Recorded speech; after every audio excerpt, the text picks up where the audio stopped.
Hi. Can I get a thumbs up? Can you hear me?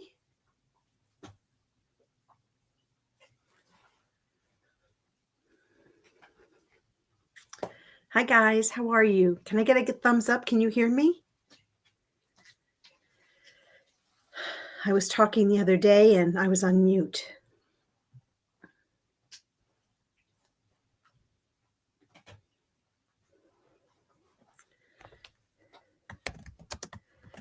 Hey, Brazzy.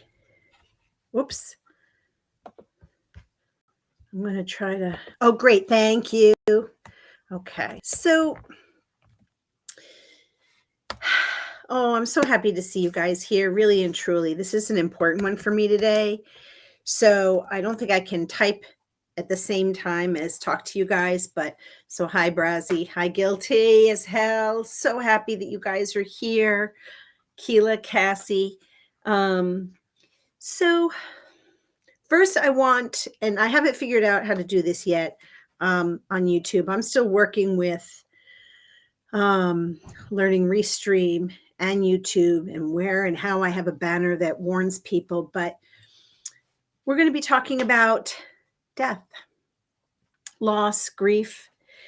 I'm going to ask that you take care of yourself if this is a difficult topic for you. And also to bear with me and give me a little grace because my cousin passed on Saturday. Hey, Crystal, thanks for being here. So she has an interesting story. And I'm not going to go into a lot of details because it's not my story to tell, but the impact resonates with me. So around Christmas, my mom's sister, my auntie, whom I love tremendously, she ended up with pneumonia. Now she's 92 years old and she's a Spitfire. That's okay, Guilty. Do what you got to do, man. And so she ended up in the hospital for a couple of weeks. Actually, I think almost 3 now. And after that, she went into rehab to help build up her strength. During that time, her daughter, who in the old days was identified, and Keela, maybe you can help me, was identified as retarded or mildly retarded. For this purpose today, I'm just going to say mentally delayed. And maybe that's not the right phrase. Hey, Brian, thanks for being here. So she's 62 years old. Now, a little bit about her. Talk about a gentle soul. But the issue with her, and her name was Joanne, was that she was never so mentally delayed that she didn't know there was something different about her. So she didn't understand why she couldn't go to a regular school, why she couldn't get a regular job, and why she couldn't move out of the house and be in her own apartment.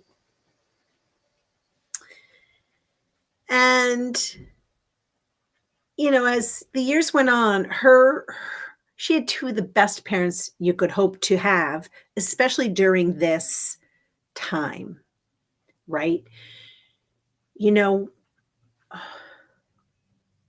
They were people of great faith, and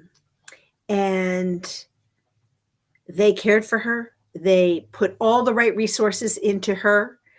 Unfortunately, so much hasn't been known. She did not have Down syndrome. No, she was, they called her retarded. So she was just developmentally slow. So I think if she had Down syndrome, her life would have been a lot different finding additional resources. So my aunt and uncle struggled once she hit legal age in her 20s. And they put her in assisted living of some sort for a long time. The problem with having an awareness that you're different, and in her case, she didn't have the faculties to balance out, well, I'm different, but I still can have this life. She couldn't. Um, and then she also had complications with medical issues, right? So it wasn't an easy life for her. But she knew enough to know she didn't fit in certain groups. There were homes that were geared towards people with severe mental, and Kayla, what's the right phrase? I mean, I don't want to call it retarded because that's an insult in a lot of ways, but with severe mental delay. She wasn't that. So she didn't qualify. And the state that she lives in wouldn't put her in places like that. So eventually she ended up in a nursing home, right? Where they don't have the facilities that are set up to take care of her, to help her, to engage her. Nursing homes are not for living, in theory.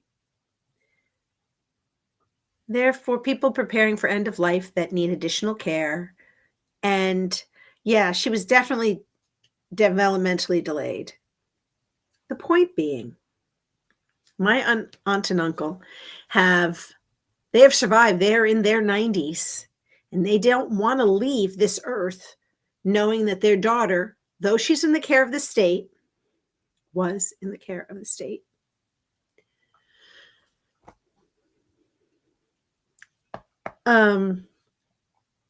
She, they didn't want to leave her. She'd be alone, right? The problem with her passing this past Saturday was her mom hasn't seen her in weeks. Now, her mother saw her twice a week, every week. And through COVID, she'd be standing outside the facility and waving to her on the phone. So it wasn't like they never lost connection with each other.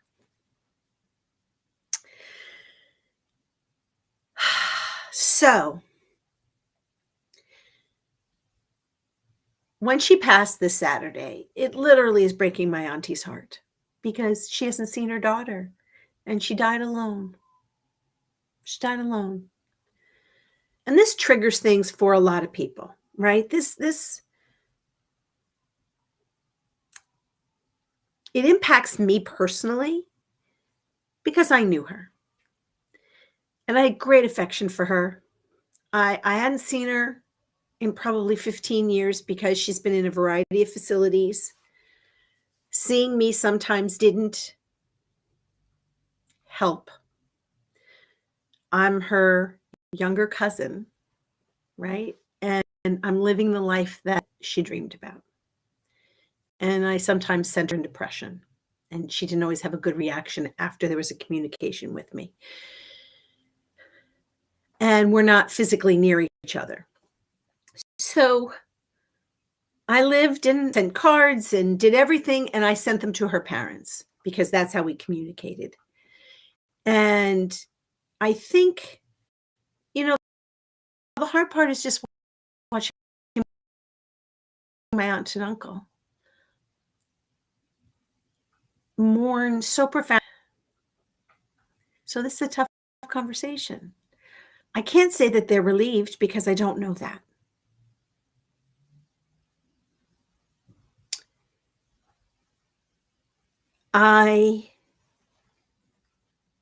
And I don't know, guys. I'm seeing that I'm getting a message that I'm losing connection. Are you guys noticing that? Because I'll just switch computers.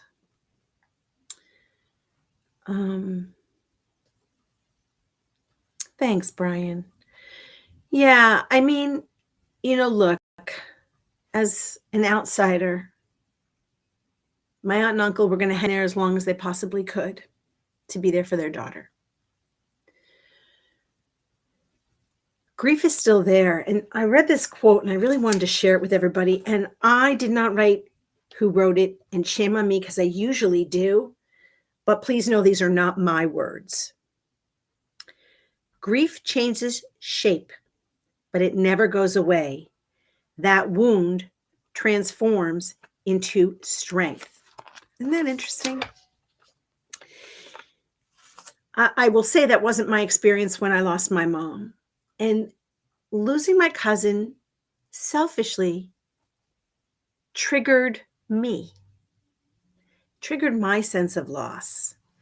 And I was talking to my best friend and actually a couple of people recently. You know, the generation is dying. I'm losing the elders, and I'm becoming the elder. Well, who the hell am I supposed to go to? Right? When my auntie is my elder. When she's gone, I don't have that elder wisdom.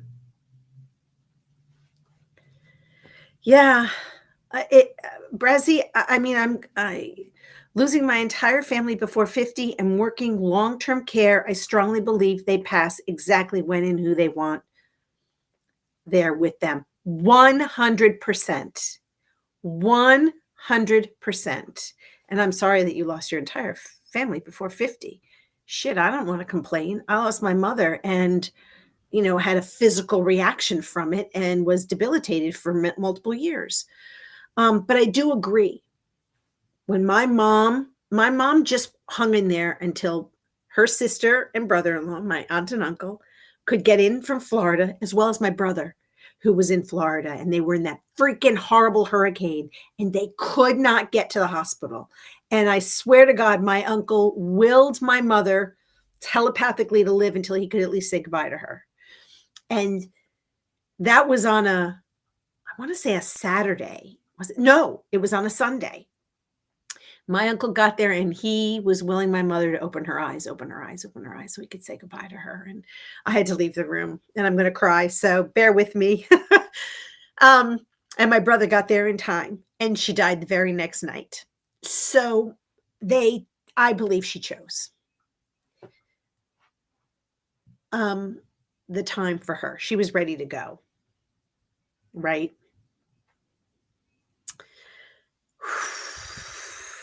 I'm getting verklempt. I have water. Hold, please. Whew. So I agree that I don't know if my cousin chose. I think she surrendered. I don't think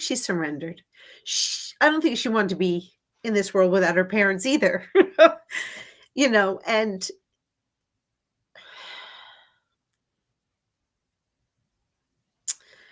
oof, this is hitting me harder than I thought.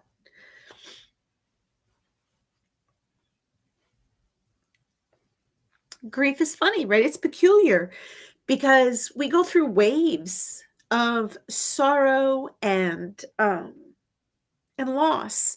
And sometimes the loss isn't necessarily about the person that died, right?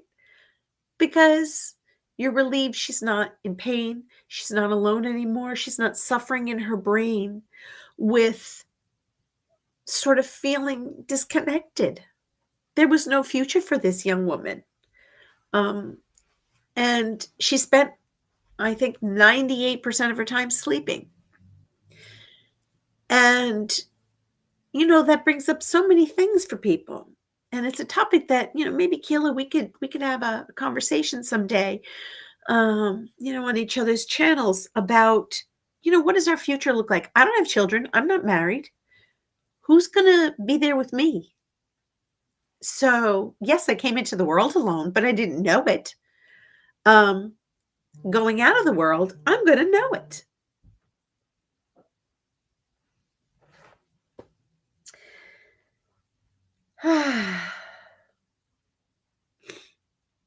So, how do we support people that are going through this journey, right? How do we lift each other up?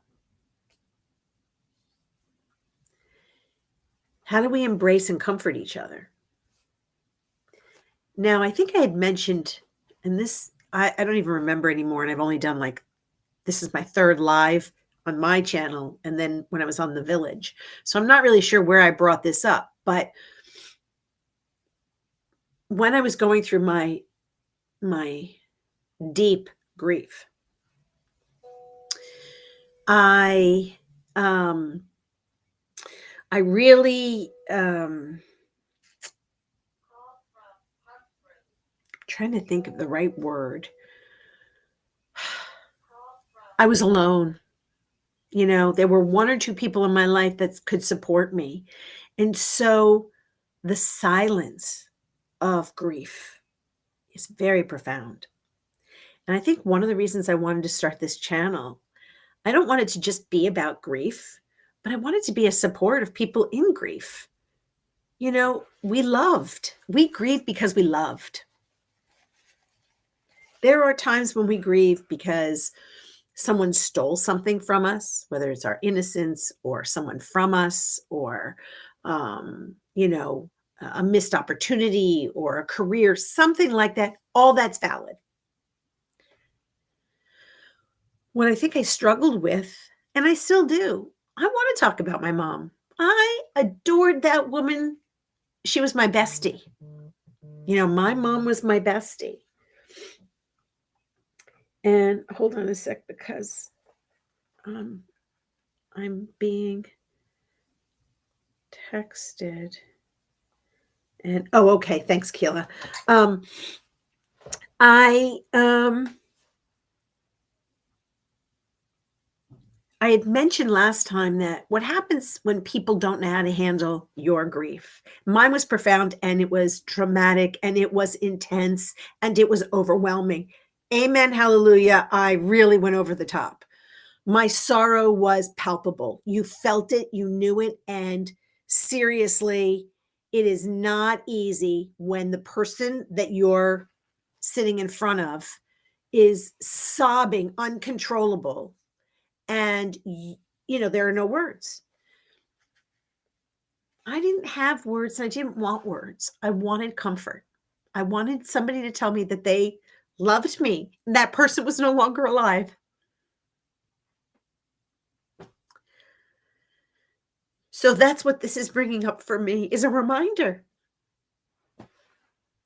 So, when we talk about grief and community, yeah.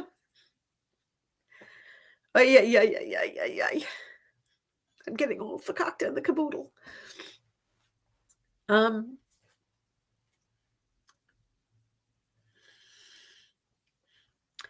Not everybody you encounter can give you what you need. And that's what I've had to learn. And you also have to forgive that not everybody can give you what you need. So it's really not, oh, that person isn't in my life anymore. She wasn't there for me, or he wasn't there for me. I had to step back from that emotional reaction. Sorry, guys.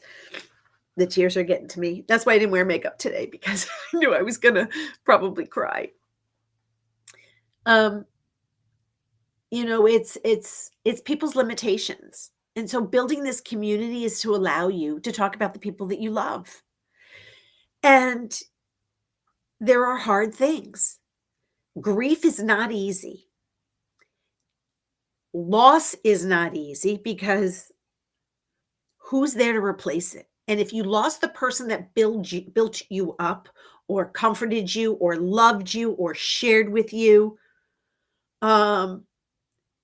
and you don't have that anymore in the way that you need, right? In the way I need.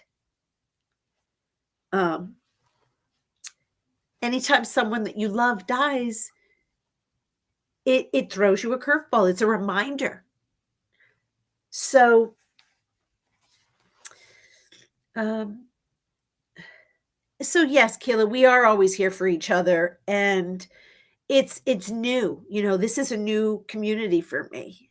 I had immersed myself into a couple of other communities thinking that would be the solution. And, I didn't find my people. Right? So, this is an opportunity for me to find my people. And it's also an opportunity to share that your grief is valid and how you experience your grief is valid. And if you cry every day, gosh damn it, then cry every damn day. I have moved past the crying of every day.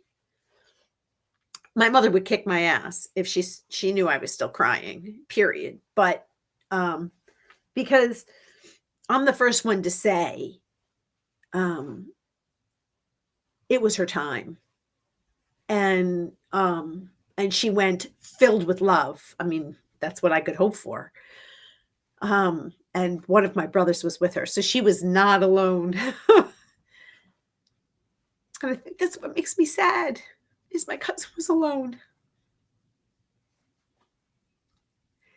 It's funny, I had wanted to be, when all this was done with my mom, and I had gone through my heart event and all that kind of thing, I thought, I'm gonna go and join hospice, and I'm gonna help, and I'm gonna be there for somebody who doesn't have anyone. I haven't been able to do that. Hey, Shannon, I do this every time without my glasses on. I put the sharing with Shannon, and I call her Sharon. Um, so, it's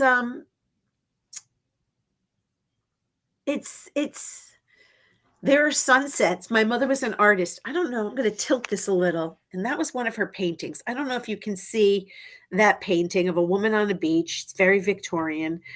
My house is filled with her art. Um, Cassie has had the pleasure of seeing some of my mom's art in my old home. And so she's around me. And, through a lot of therapy, a lot of crying, a lot of reading, a lot of course material. I studied under David Kessler. He is a renowned grief expert, an educator. He was a student of Elizabeth Kubler-Ross.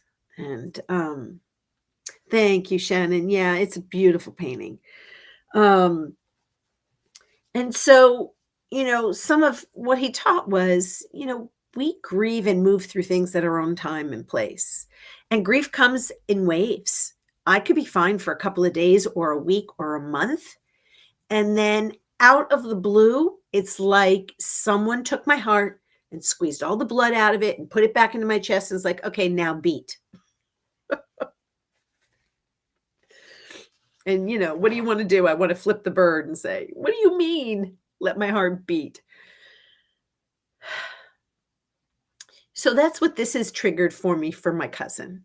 There is relief that she has passed. I'm of the belief that before we come to this earth, we choose the body that we embody. We choose the journey. We have the foresight to say, okay, when we go to earth, this is going to be our experience. And trust me, when I die, I'm going to kick my other self in the ass. Say, why the hell would you choose this? But there are things that we have to learn. There's things that I have to learn. And I think that my cousin taught a beautiful lesson about unconditional love.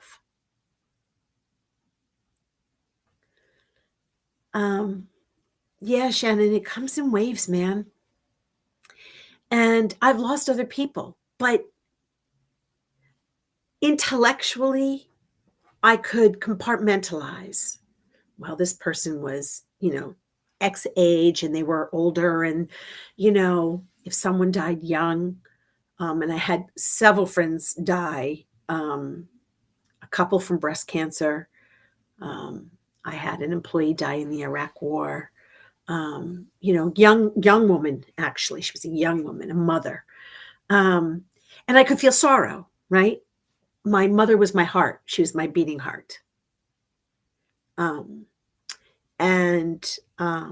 I was fortunate, and not everyone is, to have a parent that loved me, flaws and all. And there was never really any judgment of, she wasn't keen when I bought my house.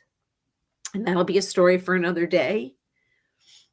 But I had been living in Boston, working in Boston. And this was, the 80s and 90s. And I did not have a job that would afford me to buy anything in the city. And as we were approaching the 2000s, I really wanted to own my own place. And it was next to impossible. And then my rental situation was going to change. My landlord was going to, I was living in a two-family house. And so she was going to sell it. And she's like, well, you could buy the apartment,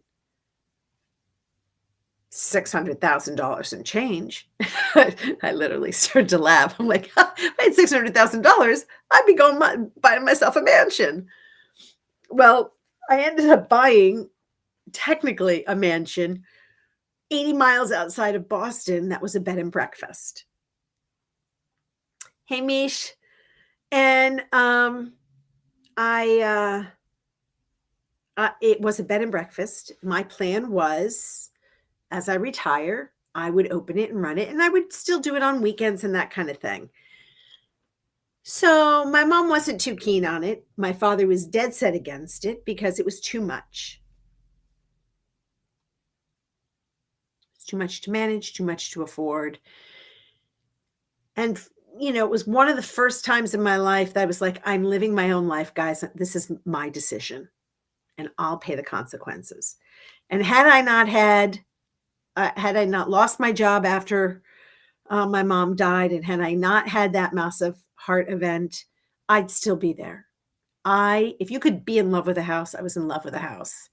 No offense to Brian or any men that are watching, but that house was my husband, and I loved that thing. I cared for it. I painted it. I learned how to do things I never thought I would do. I landscaped and gardened, and I adored every inch of that house, except for the basement. It kind of creeped me out. I digress. She loved me, and she accepted me. And when it was time for her to move in with me, it was the greatest joy of my life.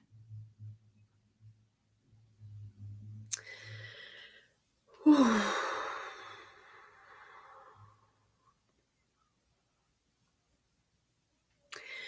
So with the loss of my cousin, I'll be going to her memorial this weekend.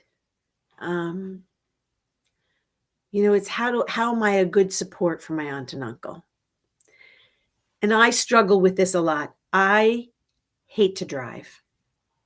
Anybody that knows me knows I didn't start driving until I was 40. So only 20 years. And for the first decade, it was rare driving.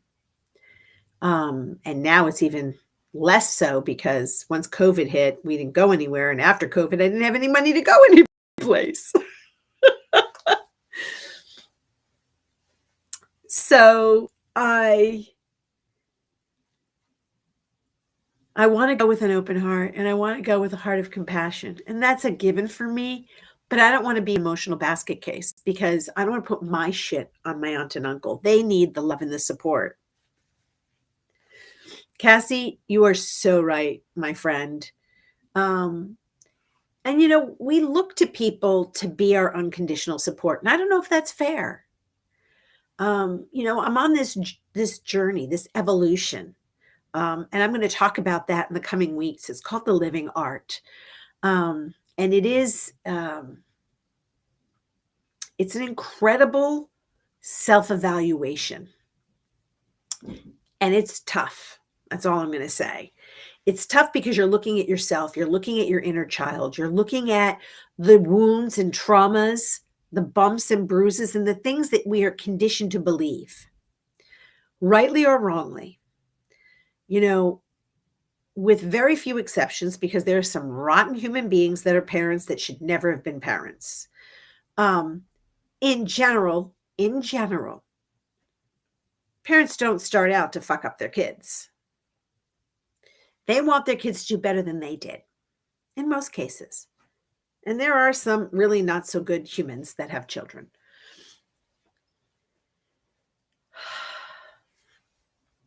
But intentions are not always what a child needs, and it's not always the voice that a child hears. Don't get fat. Don't do that job. Don't dress like that. Not interesting. You want to try that career? What about that career makes you want to go that direction? And I just want you to be healthy, honey. Instead, we're wired, we're conditioned, we're the voices that come in to our heart, our minds, our souls, our spirits shape us. And so you get to be 61 and you're still trying to put those voices in the right place. And I want to put them in a treasure box. You know, they belong in a treasure box. They shaped me. They've made me who I am.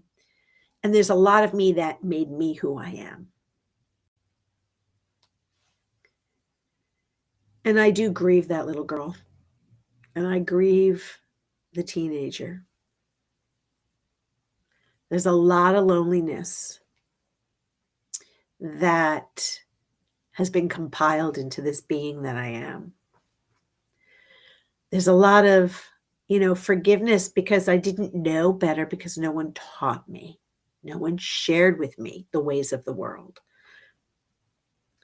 And I think, hi, my other's keeper. I think that's Kim, right?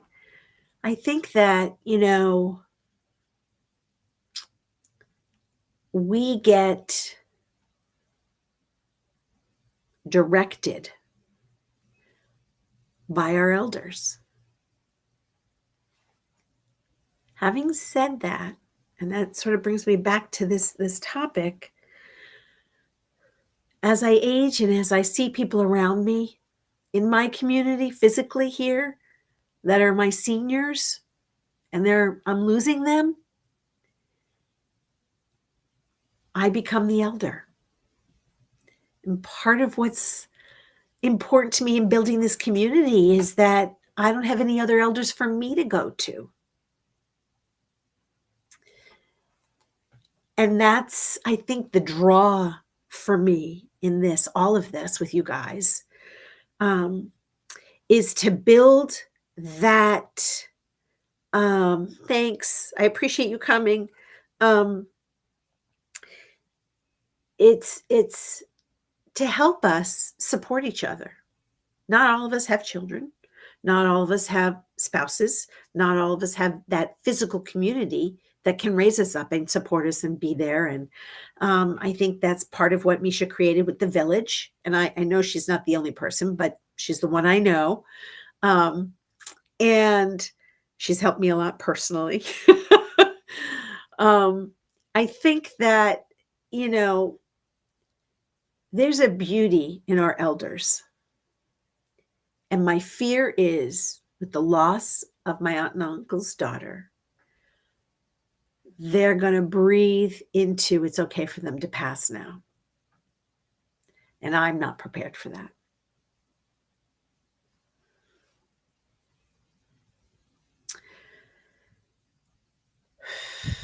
They're the ones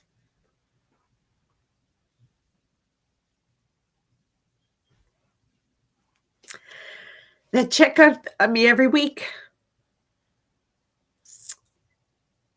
since my mom died. Every week without fail.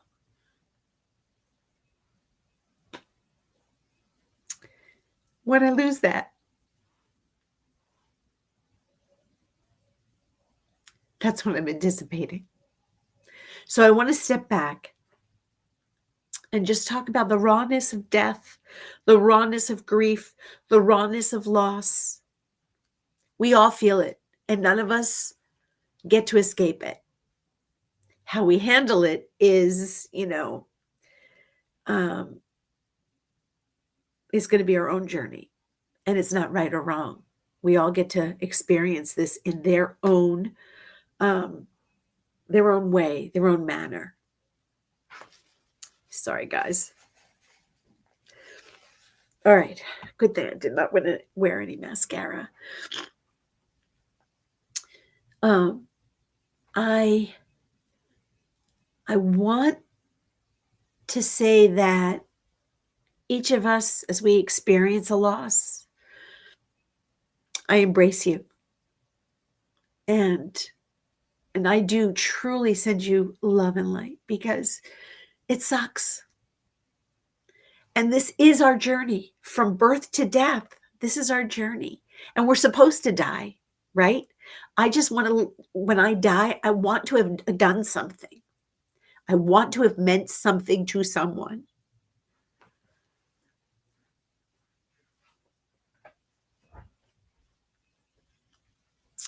And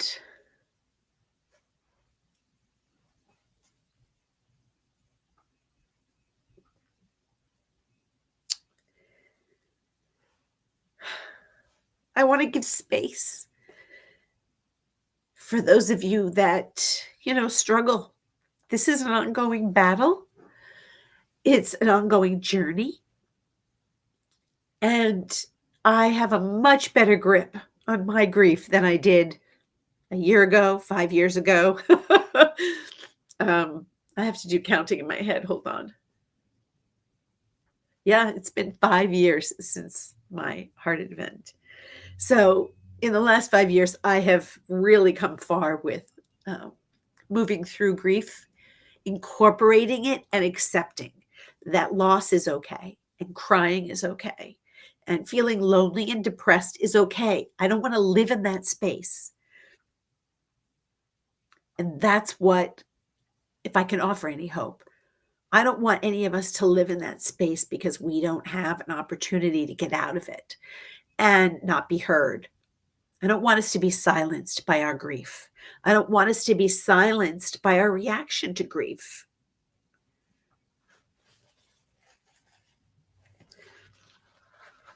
Talking about it is so integral to healing, to our own healing and to each other's healing. And I witnessed that on some other channels. Oh gosh, if where are we today? Tuesday. Was it Sunday? Somebody just recently on their channels had this discussion about loss. Look, it's not easy. And I think when we talk about relief and that we don't want someone we love to suffer, they don't want us to suffer. And that's what I want to be able to share and communicate. I don't want to suffer. I also don't want to be a martyr, and I don't want that to be my attention grabber. Oh, poor Teresa. Comfort Teresa. No. Let's put that on the tray table and, toss that. I got to readjust. Hold on.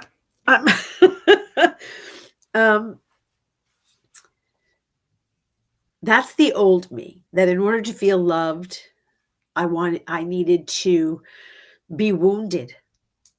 And the wisdom of all of that for me is that I don't have to be wounded in order to be loved, to have a friend.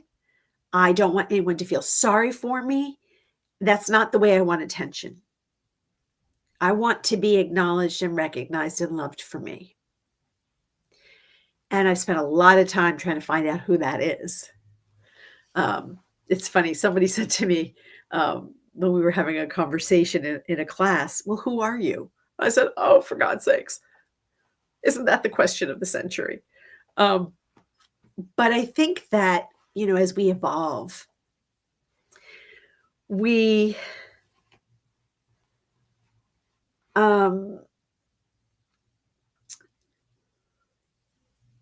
have a greater sense of who we are and who we want to be. And so through this emotional roller coaster, it's not like I'm completely overwhelmed and devastated by my cousin's death. That would be disingenuous of me. She was a sweet, young woman, midlife, and she kind of drew the short end of the stick. But she couldn't have been loved by two people more. So maybe she was richer than all of us. And I mean that just sort of figuratively. And so her her passing on Saturday was really about me. And as I said to my friend today, I said, this isn't about me, but it impacts me. It's really about my aunt and uncle and their loss. But it impacts me because it shows how raw the moment is. And in order to facilitate not being alone or lonely, I need to step out of the shadows, put myself out there and be vulnerable and apparently cry and, blow my nose on YouTube. And build that community so I'm not alone and I'm not lonely. I want to be able to come out into the world. I want to be able to reach out and touch and be friends. So this world that we're creating on YouTube is completely new to me. And I watch some of these channels and I see some of the folks in the chat and I make assumptions. And the assumption on some of you is that you're really good friends and you're there for each other. And damn it, I want that. I don't want to force that with anybody, but over time, that's what I want to develop. And so this is going to be a community of love and support, companionship. I really think that we have to find a way to reach out to each other. And I think that's what the village has done. That's what Misha has done. And I want to witness that. I want to be a witness for you and with you on your journeys. So before I get all blubbery, thank you, Keela. Yeah. Oh, that's okay, Brian. You run your errands, my friend. We are building connections, Misha, and we are growing together. And I'm so proud to be affiliated with the village. And yes, that really makes me so happy to see, Cosmic. I think the world has changed since COVID. Even before COVID, things were a little bumpy. But since COVID, I think we're all trying to reassess and redefine. I think there's a greater awareness and self-awareness of what we as people, as humans, men and women, and all other indeterminants. I don't want to put anybody in a box of who they are, but we're all trying to figure out who we are and how we want to interact with people. And part of this channel is to raise each other up and not judge each other. And that, for me, is what helps me move through grief and loss. Because it's not just the loss of my mom. It was the loss of people I thought would be there no matter what. That's what I needed. That's not what they needed. People come and go in our lives. They're there for a short time or they're there for a long time. I can tell you that there are a few people that have been in my life that